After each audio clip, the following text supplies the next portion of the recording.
Everyone, welcome back to my channel. आज के इस वीडियो में हम आरसेती सांसद आदर्श ग्राम योजना और विधायक आदर्श ग्राम योजना, ठीक है, तो ये तीनों टॉपिक्स को अगर हो सके तो कवर करेंगे। अगर नहीं हो पाया तो नहीं कर पाएंगे, लेकिन मैं कोशिश करूँगी कि ये तीनों टॉपिक आज के इस वीडियो में कंप्लीट हो जाए।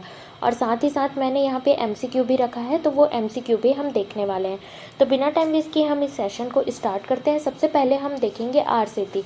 अब आरसेती क्या है? अभी तक हमने जितनी भी योजनाएं पढ़ी हैं वो किसके लिए पढ़ी हैं? ग्रामीण के लिए, ग्रामीण एरिया को डेवलप करने के लिए अभी तक हमने जो भी यहाँ पे योजनाएं पढ़ी हैं वो ग्रामीण एरिया के लिए पढ़ी है, उनको डेवलप करने के लिए। अब ग्रामीण एरिया को डेवलप करना है तो यहाँ पे rural self employment training institute बनाया गया है। ये इंस्टीट्यूट में क्या किया जाता है, जो भी इंसान है, अब देखो ग्रामीण परिवार में ऐसा होता है कि उनके पास टैलेंट्स तो बहुत सारे होते हैं, लेकिन उनको जब तक किसी टैलेंट पे आप वर्क ना करें वो उभर के नहीं आता है, ठीक है। तो अब उस उस टैलेंट पे काम करने के लिए यही इंस्टीट्यूट जो है ये ग्रामीण एरिया में बनाया गया है। मतलब उनकी स्किल्स को डेवलप करने के लिए, ताकि उनको रोज़गार मिल सके, उनसे वो पैसे कमा सकें। तो ये सारी चीज़ें जो हैं इसमें देखी जाती है। तो ग्रामीण स्वरोजगार कार्यक्रम जो है, जिसको कि आरसेती कहते हैं, ये क्या है? इसमें जो भी यहाँ पे rural self employment training institute, ये एक इंस्टीट्यूट है जिसमें कि आपकी स्किल्स को डेवलप किया जाता है ताकि आपको यहाँ पे रोज़गार मिल सके। अब ये स्टार्ट हुआ था, कब स्टार्ट हुआ था? प्रारंभ इसका हुआ था जनवरी 2009 में। कब स्टार्ट हुआ था? जनवरी 2009 में। पात्रता हो सके तो जैसे ही योजनाएं कंप्लीट होती है, सारे योजनाओं का जो भी डेट है, मतलब जो भी प्रारंभ होने का डेट है, स्टार्टिंग डेट है, ठीक है, उसको मैं क्या करूँगी, एक वीडियो में पूरा एक साथ लेके आऊँगी और उसको कोई ना कोई ट्रिक से याद करने का मेथड इसमें ढूंढ के लेके आऊँगी। लेकिन पहले योजनाएं सारी कंप्लीट हो जाए, ठीक है।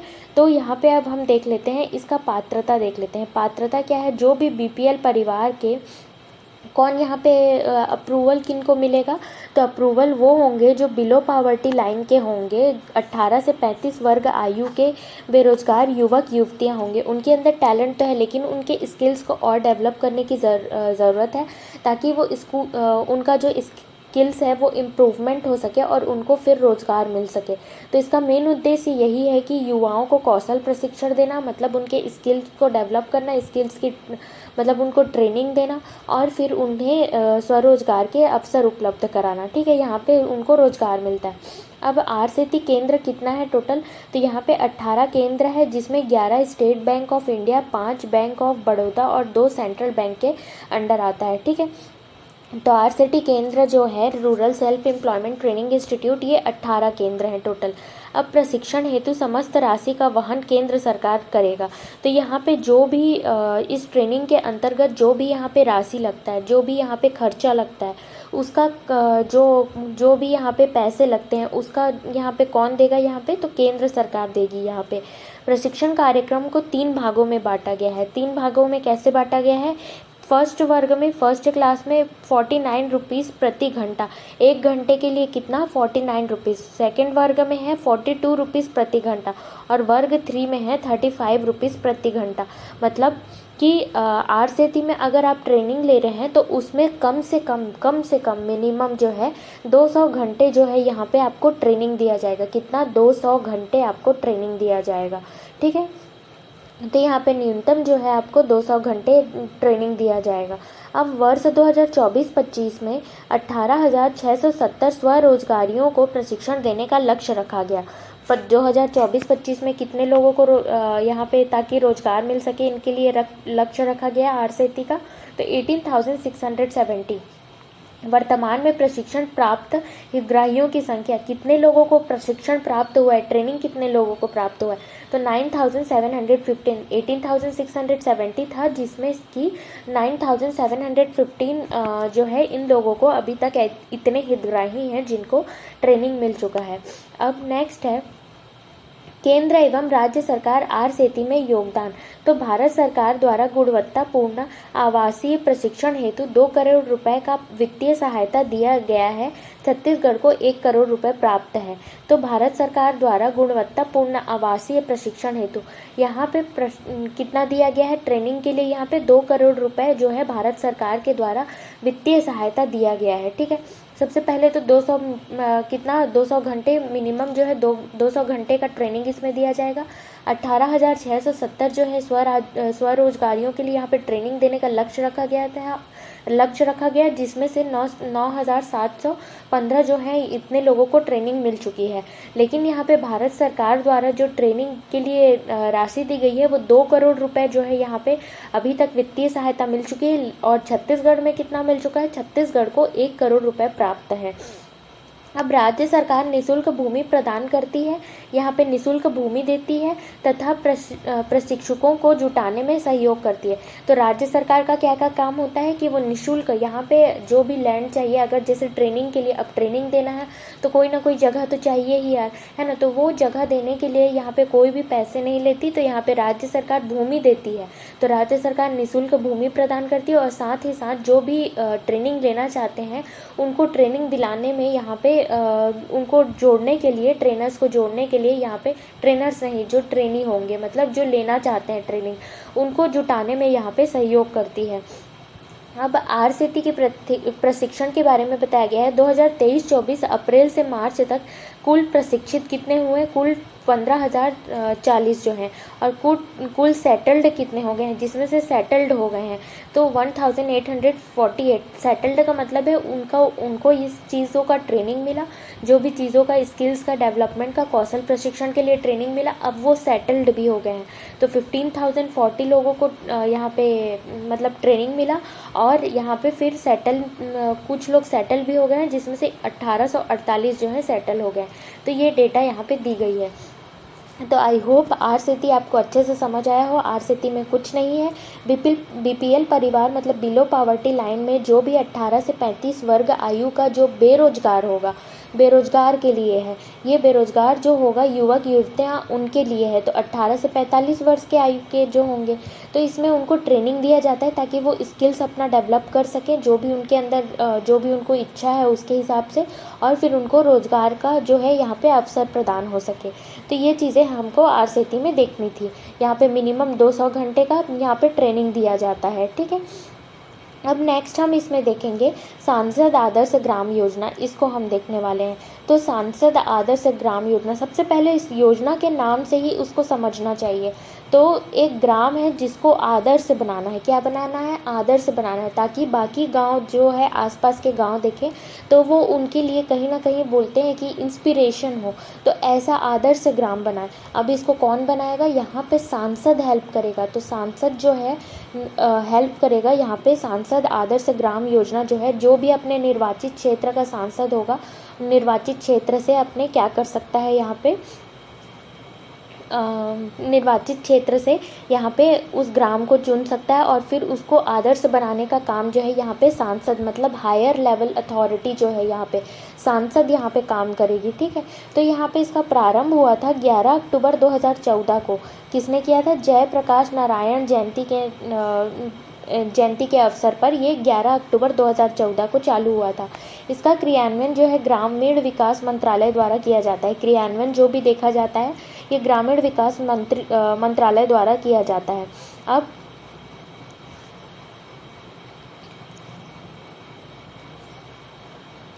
अब यहाँ पे इसका उद्देश्य क्या है? जैसे कि मैंने कहा कि मतलब सांसद आदर्श ग्राम योजना एक गांव को आदर्श गांव बनाने के लिए ये है। तो अब इसमें क्या होगा, ताकि जो है दूसरे गांव इनको देखें तो उनको लगेगा कि ये विकास कर रही है ये गांव, और उनको भी विकास करने के लिए यहाँ पे फिर उनको उपाय मिल सकेंगे कि हाँ, हम ये भी तरीके अपना सकते हैं जिससे हमारा गांव भी आदर्श गांव में आ सकता है। तो यहाँ पे प्रत्येक ज़िले में न्यूनतम एक आदर्श गांव का विकास करना, मतलब हर ज़िले में एक आदर्श गांव का विकास करना, ताकि आसपास के जो भी ग्राम पंचायत होंगे उन उपायों को अपनाने के लिए प्रेरित कर सकें। चयनित ग्रामों में को कृषि, स्वास्थ्य, साफ सफाई, आजीविका, पर्यावरण, शिक्षा आदि क्षेत्रों में सशक्त बनाना था। मतलब यहाँ पे अच्छा उसको डेवलप करना। अब किसी गांव को डेवलप करना है तो वहाँ पे मतलब सबसे पहले वहाँ पे शिक्षा डेवलप करनी होगी, स्वास्थ्य डेवलप करना होगा, वहाँ का रहन सहन है, आजीविका डेवलप करना होगा, पर्यावरण वहाँ पे डेवलप करना होगा, कृषि के लिए यहाँ पे डेवलप करना होगा। तो इससे जो है ये एक गांव जो है आदर्श बन सकता है, ठीक है। तो यहाँ पे आदर्श बनाने के लिए ये चीज़ें होनी ज़रूरी है। अब क्या होता है कि जैसे यहाँ पे सांसद को फंड जनरेट होता है, वो फंड से सपोज़ छत्तीसगढ़ से कोई सांसद में गया, तो उनको ये कह दिया गया है कि उनको ये कह दिया जाता है कि जैसे तुम छत्तीसगढ़ के निर्वाचित सांसद हो, ठीक है। तो यहाँ पे 11 लोकसभा ऐसे जो हैं और 5 ऐसे राज्यसभा, ठीक है, ऐसे जो हैं मतलब यहाँ पे सांसद जो हैं काम करते हैं और उनको कह दिया जाता है तुम जो भी निर्वाचित एरिया से हो उस गांव को आदर्श बनाने में तुम्हारा योगदान होना चाहिए। तो वो क्या करते हैं, उस गांव को गोद ले लेते हैं, उस गांव को गोद ले लेते हैं और फिर वहाँ पे अपने हिसाब से वहाँ पे काम कराते हैं उसको डेवलप कराने के लिए, ठीक है, उसको डेवलप कराते हैं और फिर उसी से वो बनने लगता है एक आदर्श गाँव, ठीक है। अब यहाँ पे सांसद आदर्श ग्राम योजना एक, जो कि सांसद आदर्श ग्राम योजना एक जो है 2014 से 19 के बीच में चला, जिसमें कि माननीय सांसदों द्वारा 3 चरणों में 43 गांव का चयन किया गया था। तो यहाँ पे फर्स्ट जब पहला जो है यहाँ पे स्टेज लेके आया गया, जो कि सांसद आदर्श ग्राम योजना पहला था, जो कि 2014 से लेके 2019 तक, यहाँ पे 2014 से लेके 2019 तक यहाँ पे, ठीक है। तो इसमें क्या किया गया, 43 गांव यहाँ पे कहे गए उनको कि चयन कीजिए, चयन किया गया था 3 चरणों में, यहाँ पे 43 गांव को चयन किया गया था। वहीं सांसद आदर्श ग्राम योजना 2 आया, सेकेंड टाइम पे आया, जिसमें 72 ग्राम पंचायत का चयन किया गया था। प्रत्येक सांसद द्वारा 5-5 आदर्श ग्राम बनाने का लक्ष्य रखा गया है। प्रति वर्ष 1 ग्राम का चयन किया जाएगा। अब हर वर्ष क्या है, इसमें एक गांव का क्या किया जाता है, चयन किया जाता है। एक गांव का इसमें क्या करते हैं, एक गांव का यहाँ पे चयन किया जाता है हर वर्ष, और 5-5 गाँव को दे दिया जाता है सांसद लोगों को, 5-5 गाँव, ठीक है। एक सांसद को दे दिया गया, लो भाई तुम 5 गाँवों को अपने इसको आदर्श गाँव में कन्वर्ट करो, लो भाई तुम दूसरे सांसद तुम 5-5 गाँव अपने 5 गाँव को आदर्श गाँव में कन्वर्ट करो। तो ऐसा इनको बांट दिया जाता है। वित्तीय वर्ष 2023-24 में योजना अंतर्गत 7 ग्राम पंचायत चिन्हांकित किए गए एवं वित्तीय वर्ष 2024-25 में नवीन ग्राम चिन्हांकित नहीं किए गए हैं। तो 2023-24 का आंकड़ा आप देख सकते हैं, 7 ग्राम पंचायत इसमें चिन्हांकित किया गया था, लेकिन 24-25 की बात करें तो इसमें कोई भी यहाँ पे ग्राम पंचायत इसमें यहाँ पे चिन्हांकित नहीं किया गया था। अब यहाँ पे क्या किया जाता है कि यहाँ पे जो भी गांव है जिसको आदर्श गांव बनाना है, तो वहाँ की आबादी क्या होनी चाहिए, तो ग्राम पंचायत बुनियादी इकाई होगी। मैदानी क्षेत्र में आदर्श ग्राम की आबादी होगी 3000 से 5000। मैदानी क्षेत्र में जो भी 2-3 ग्राम पंचायत वो जोड़ना चाहता है, जिस ग्राम पंचायत को मतलब वो डेवलप करना चाहता है, उसको वहाँ पे ये लेगा और उसकी आबादी मैदानी क्षेत्र में 3000 से 5000 होनी चाहिए। वहीं पर्वतीय क्षेत्र, दुर्गम क्षेत्र है, वहाँ पे 1000 से 3000 की जनसंख्या होनी चाहिए। यदि इतनी आबादी अगर उपलब्ध नहीं हो पाती है तो यथासंभव निर्धारित आबादी के लगभग बराबर वाली अन्य ग्राम पंचायत का निर्धारण किया जा सकता है। तो अगर जैसे इतनी आबादी नहीं हो पाती है तो इसी के बराबर जो भी और ग्राम पंचायत है उसका निर्धारण किया जा सकता है। अब क्या होता है कि जैसे मैंने बताया लोकसभा और राज्यसभा, ठीक है। अब लोकसभा जो भी अपने निर्वाचित क्षेत्र हैं, जैसे छत्तीसगढ़ से उन्होंने निर्वाचित क्षेत्र है उनका, तो यहाँ से वो अपना ग्राम जो भी गांव है उसका चयन करेंगे। वहीं राज्यसभा का क्या कहा गया है, सांसद सदस्य को उस राज्य जहाँ से वह निर्वाचित है से अपनी पसंद के जिले के ग्रामीण क्षेत्र में ग्राम पंचायत का चयन करना होगा।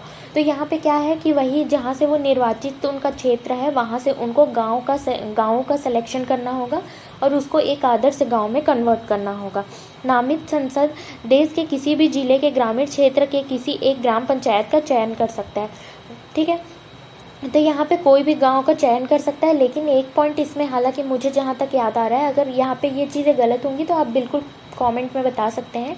जैसे कि ठीक है, सांसद जो है अपने हिसाब से चुन सकता है, लेकिन जो उसका जैसे कि जहाँ पैदाइश हुआ है या फिर ऐसा है कि जो उससे रिलेटेड गांव है उसको वो यहाँ पे नहीं चुन सकता। जहाँ से वो निर्वाचित क्षेत्र है वहाँ से बिल्कुल ले सकता है, लेकिन शायद ऐसे जहाँ से उनका कनेक्शन है वहाँ से ये नहीं वहाँ को उस गाँव को ये नहीं चुन सकता। मेरे हिसाब से इस योजना में ये चीज़ें हैं, अगर नहीं होंगी तो आप लोग बता सकते हैं, ठीक है। अब इसमें नोट करके एक पॉइंट दिया है, शहरी निर्वाचन क्षेत्र के मामले में जहां कोई ग्राम पंचायत नहीं है, सांसद सदस्य अपने आसपास के ग्रामीण निर्वाचन क्षेत्र की किसी ग्राम पंचायत का निर्धारण करेंगे। अब ऐसा भी हो सकता है कि जैसे कि कोई सांसद, ठीक है, अपने निर्वाचित क्षेत्र से गया हो, ठीक है, सांसद में गया हो, अब उस निर्वाचित क्षेत्र में क्या है कि वहाँ पे सारी चीज़ें शहरी हैं, मतलब सारे जो जगह हैं वो शहर ही हैं, ठीक है, कोई गांव नहीं है। तो अब वो क्या कर सकता है, अपने शहर के आसपास जो भी गांव हो उसको वो यहाँ पे चुन सकता है और उसको एक आदर्श गांव में कन्वर्ट कर सकता है। मैंने क्या कहा कि अगर कोई सांसद जो है वो किसी निर्वाचित क्षेत्र से खड़ा हुआ था, ठीक है, लेकिन वहाँ पे क्या हुआ कि वो जिस निर्वाचित क्षेत्र से खड़ा हुआ था वो क्या है, वो तो पूरी तरीके से शहरी है, शहर है, ठीक है, लेकिन अब उसको क्या करना है, उसको तो गांव को आदर्श बनाना है। तो वो अपने आसपास जो भी गांव होंगे उसमें से वो चुन सकता है। सबसे पहले मार्च 2019 तक 3 आदर्श ग्राम बनाने का लक्ष्य रखा गया था। कितने? मार्च 2019 तक 3 आदर्श ग्राम, जिसमें से 2016 तक 1 आदर्श ग्राम बनाने का काम पूरा कर दिया जाएगा। तत्पश्चात ऐसे 5 आदर्श ग्रामों प्रतिवर्ष 1 का चयन किया जाएगा, जो हमने देखा, और फिर उनका विकास कर दिया जाएगा। विशेष पॉइंट इसमें दिया गया है कि सांसद आदर्श ग्राम के लिए एक नोडल अधिकारी नियुक्त, जो कि जिला कलेक्टर होता है। अब यहाँ पे सांसद आदर्श ग्राम के लिए क्या किया जाता है, एक नोडल अधिकारी नियुक्त किया जाता है, जो कि क्या होता है, जिला कलेक्टर होता है। नोडल अधिकारी यहाँ पे होता है ताकि वो क्या कर सके, जो भी क्रियान्वयन सांसद कर रही है एक गांव को आदर्श बनाने के लिए, उसको प्रॉपर टाइम वो वहाँ पे योजनाएं को वहाँ पे लागू कर रही हैं कि नहीं, हर चीज़ पूरी कर रही है कि नहीं, ये सारी चीज़ें देखने के लिए। अब समीक्षा बैठक की अध्यक्षता जो है वो सांसद के सदस्य से ही होगा। संबंधित ग्राम पंचायत का मुखिया भी बैठक में आमंत्रित होगा। ठीक है, ये हमने देख लिया। अब यहाँ पे बताया गया है कि कौन सी समय सीमाओं का यहाँ पे मतलब यहाँ पे पालन करना है ताकि आदर्श ग्राम कार्यक्रम के अंतर्गत, तो यहाँ पे कौन कौन सी सीमाओं का पालन करना है। जैसे कि आदर्श ग्राम का चयन जो है, जब से डेट मतलब कार्य शुरू होने की तारीख से समय सीमा, जो भी कार्य शुरू करने की तारीख है उससे समय सीमा तक यहाँ पे क्या, तो आदर्श ग्राम का चयन जो है 1 माह में हो जाना चाहिए। योजना के विषय में जागरूकता बढ़ाना 2 माह में, माहौल तैयार करना और सामाजिक एकजुटता 3 माह में, प्रथम चरण के कार्यकलापों का आरंभ 3 माह में, प्रथम चरण के कार्यकलापों की समय समीक्षा जो है यहाँ पे बैठक होती है 5 माह में, वीडीपी की तैयारी का, वीडीपी किसको बोलेंगे, विलेज डेवलपमेंट प्रोग्राम की तैयारी का समापन जो है 7 माह में, अनुमोदन और स्वीकृतियाँ 8 माह में, कार्यकलापों का आरंभ जो है 9 माह में, और ग्राम सभा और जिला स्तर पर वीडीपी की 1 वर्ष में। ठीक है, तो ये सारी चीज़ें उतनी इम्पॉर्टेंट नहीं है, हालांकि आपको बस इतना जान लेना चाहिए कि सांसद आदर्श ग्राम योजना में क्या बताया गया है, जो कि इससे पहले मैंने सारे स्लाइड्स में बता दिया। ठीक है, नेक्स्ट हम देखेंगे यहाँ पे विधायक आदर्श ग्राम योजना। अब इससे पहले हमने देखा था सांसद आदर्श ग्राम योजना। अब यहाँ पे क्या होता है, विधायक होता है जो कि एक गांव को आदर्श बनाने में हेल्प करता है। तो यहाँ पे माननीय प्रधानमंत्री द्वारा 29 अक्टूबर 2014 को सांसद आदर्श ग्राम योजना के तर्ज पर विधायकों से एक एक ग्राम पंचायत को विकसित करने का सुझाव। अब यहाँ पे विधायक जो हैं उनको भी कहा गया कि अपना एक एक गांव जो है उनको विकसित करना है। ऐसे ही क्या होगा कि अरे यार, अगर जैसे उनको एक एक गांव दे दिया गया, ऐसे में ही तो डेवलपमेंट होगी ना। तो यहाँ पे उनको गांव दे दिया जाता है, एक एक ग्राम पंचायत को विकसित करने का सुझाव दे दिया जाता है। मतलब तो 29 अक्टूबर 2014 को सांसद आदर्श ग्राम योजना के तर्ज पर ही विधायकों को ये कहा जाता है कि तुम भी एक एक गाँव लो और उनको विकसित करो। ठीक है, गोद लो और विकसित करो। अब इसका प्रारंभ जो है 1 अप्रैल 2015 से हुआ छत्तीसगढ़ में। इसका प्रथम चरण है 90 विधायकों द्वारा एक एक गांव लिया गया, मतलब 90 विधायकों द्वारा एक एक गांव लिया गया। तो एक एक विधायक जो है एक एक गांव लेते हैं, तो 90 गांव यहाँ पे उनका चयन हो गया। द्वितीय चरण में 81 ग्रामों का चयन किया गया और तृतीय चरण में 68 ग्रामों का। अब ऐसा ज़रूरी नहीं है कि 90 विधायक हैं तो उनको सबको एक एक गाँव चयन करना ज़रूरी है। ठीक है, वो कम भी कर सकते हैं, कोई विधायक नहीं भी कर सकता है। फिर यहाँ पे एक पोर्टल होता है जिसमें यहाँ पे क्या किया जाता है, पर्यवेक्षण और निगरानी इसके थ्रू किया जाता है। तो ये www.vagi विधायक आदर्श ग्राम योजना .cg.gov.in के द्वारा किया जाता है। विभिन्न क्षेत्रों में मासिक, त्रैमासिक, छमाही समीक्षा बैठक किया जाता है ताकि जो भी मतलब कार्य हो रहा है कि नहीं, ये सारी चीज़ें इसमें देखी जा सके। अब प्रत्येक जिले को नोडल अधिकारी जिला कलेक्टर द्वारा ये सब देखा जाता है। ये वर्तमान में यह योजना जो है बंद हो गई है, तो एटलीस्ट कम से कम ये पता रहना चाहिए, लेकिन ये अभी योजना जो है बंद हो गई है। ठीक है, तो यहाँ तक हमने 3 टॉपिक्स डिस्कस किए, आरसेती, सांसद आदर्श ग्राम योजना, विधायक आदर्श ग्राम योजना। मैं ये कहना चाहूँगी कि अगर आपको ये वीडियो अच्छी लगती हो तो प्लीज़ आपके 1 लाइक से, मतलब ऐसा है कि मुझे बहुत ज़्यादा मोटिवेशन मिलता है यार 1 लाइक से और आपके 1 सब्सक्राइब से। तो प्लीज़ अगर हो सके तो मेरे साथ बनाए रखना। अगर आपको वीडियो अच्छी लगती है तब की बात कह रही हूँ, नहीं अच्छी लगती तब तो आपके पास डिसलाइक बटन भी है, उससे भी मुझे समझ आ जाएगा कि हाँ ये वीडियो नहीं पसंद आ रही है, आप डिसलाइक भी कर सकते हैं, उससे फिर मैं ये वीडियो बनाना बंद कर दूँगी, सिंपल। तो अब इसके आगे हम देख लेते हैं, लेकिन प्लीज़ अगर आप लोग को अच्छी लगती है तो लाइक ज़रूर किया करें और नहीं अच्छी लगती है तो डिसलाइक ज़रूर किया करें। अब हम यहाँ पे स्टार्ट करेंगे MCQ। इसमें देखेंगे इंदिरा आवास योजना का नाम बदलकर प्रधानमंत्री आवास योजना कब किया गया। तो इंदिरा आवास योजना का नाम बदलकर जो है, इसका नाम बदलकर प्रधानमंत्री आवास योजना कब किया गया, तो ये जो है किया गया 2016 में। कुछ लोग 2015 भी सोचेंगे, लेकिन ये शहरी क्षेत्र के लिए, तो गांव के लिए ये कब किया गया, 2016 में किया गया। नेक्स्ट है ग्रामीण क्षेत्र में गरीबी रेखा से नीचे जीवन यापन करने वाले आवासहीन परिवारों को पक्का तथा शौचालय युक्त उपलब्ध करना है। तो ये इसका ऑप्शन कौन सा सही होगा, तो ये किसके द्वारा किया जाता है, इंदिरा आवास और प्रधानमंत्री दोनों एक ही होता है, तो A और B दोनों सही हो जाएगा। नेक्स्ट है इनमें से कौन सी योजना का तालमेल प्रधानमंत्री आवास योजना ग्रामीण के साथ नहीं है। तो किसका जो है यहाँ पे तालमेल जो है प्रधानमंत्री आवास योजना के साथ नहीं है, तो स्वच्छ भारत मिशन साफ सफाई, मतलब यहाँ पे शौचालय, स्वच्छ भारत मिशन शौचालय से रिलेटेड हो जाता है, तो शौचालय आवास अगर बनेगा तो उसमें शौचालय तो बनेगा ही, तो ये उससे रिलेटेड हो गया। राष्ट्रीय पेयजल जो है, अब घर बनेगा तो पेयजल मतलब अच्छा पानी तो होगा ही यहाँ पे। दीनदयाल उपाध्याय ग्राम ज्योति योजना, मतलब इलेक्ट्रिसिटी यहाँ पे रिलेट कर सकते हैं, तो अगर घर बन रहा है तो बिना इलेक्ट्रिसिटी के तो नहीं होगा, तो यहाँ पे कौन सा, राष्ट्रीय ग्रामीण आजीविका मिशन जो है। ठीक है, आवास तो बना के दे देंगे, लेकिन अब उनको खुद का खर्चा निकालना है, खुद का मतलब जेब खर्च के लिए पैसे यहाँ पे, तो यहाँ पे ये राष्ट्रीय ग्रामीण आजीविका मिशन प्रधानमंत्री आवास योजना के मतलब साथ नहीं है। नेक्स्ट है नीचे दिए गए कथनों पर विचार करना है। स्वच्छ भारत मिशन ग्रामीण सबसे पहले 2014 में शुरू किया गया था। स्वच्छ भारत मिशन ग्रामीण सबसे पहले 2020 में शुरू किया गया था। इस अभियान की दूसरे चरण की अवधि 1 अप्रैल 2020 से 31 मार्च 2025 तक निर्धारित है। तो इसका बिल्कुल सही आंसर कौन सा होगा, तो यहाँ पे जो है सेकंड ऑप्शन तो नहीं होगा, सबसे पहले ये 2014 में स्टार्ट किया गया था, तो इसका बिल्कुल सही आंसर हो जाएगा 1 और 3, ये भी बिल्कुल सही है। ठीक है, नेक्स्ट है स्वच्छ भारत मिशन ग्रामीण के तहत व्यक्तिगत पारिवारिक शौचालय के लिए प्रोत्साहन राशि कितनी है। तो प्रोत्साहन राशि यहाँ पे अगर जैसे शौचालय के लिए तो यहाँ पे 12,000 रुपये है। नेक्स्ट है स्वच्छ भारत मिशन ग्रामीण मिशन जो है के तहत सामुदायिक शौचालय के लिए कितने राशि का, यहाँ पे तो पहले जो है ये क्या था कि ये जो है शौचालय के लिए यहाँ पे व्यक्तिगत पारिवारिक शौचालय के लिए मतलब एक परिवार के लिए कहा गया है, लेकिन अगर वही समुदाय के लिए कहा गया, जैसे कोई बाजार हाट में बनाना है, कोई कहीं पे पारिवारिक कार्यक्रम होता है जैसे कि भवन वगैरह हो गया तो वहाँ पे बनाना है, तो उसके लिए जो है 3 लाख राशि यहाँ पे दी जाती है। नेक्स्ट है नीचे दिए गए कथनों पर विचार करें।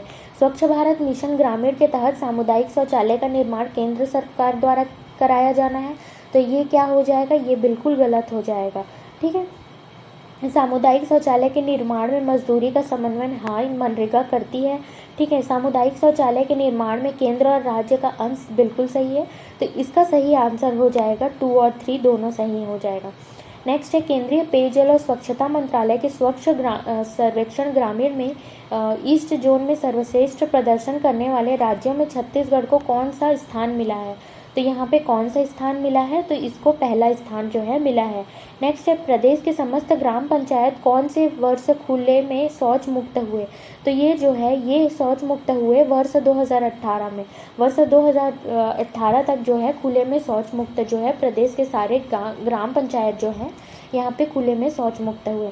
तो आज तो मैंने कम ही क्वेश्चन यहाँ पे रखा था। तो यही सेशन आपको अगर मज़ेदार लगा हो तो प्लीज़ ज़्यादा से ज़्यादा लोगों तक शेयर कीजिए और ज़्यादा से ज़्यादा लोगों तक पहुँचा के इसमें ये ज़रूर बताइए कि हाँ ये वीडियोस अच्छी लग रही है कि नहीं। और यहाँ तक बने रहने के लिए आप लोग का बहुत धन्यवाद। Thank you so much guys. Keep watching, keep learning, keep smiling.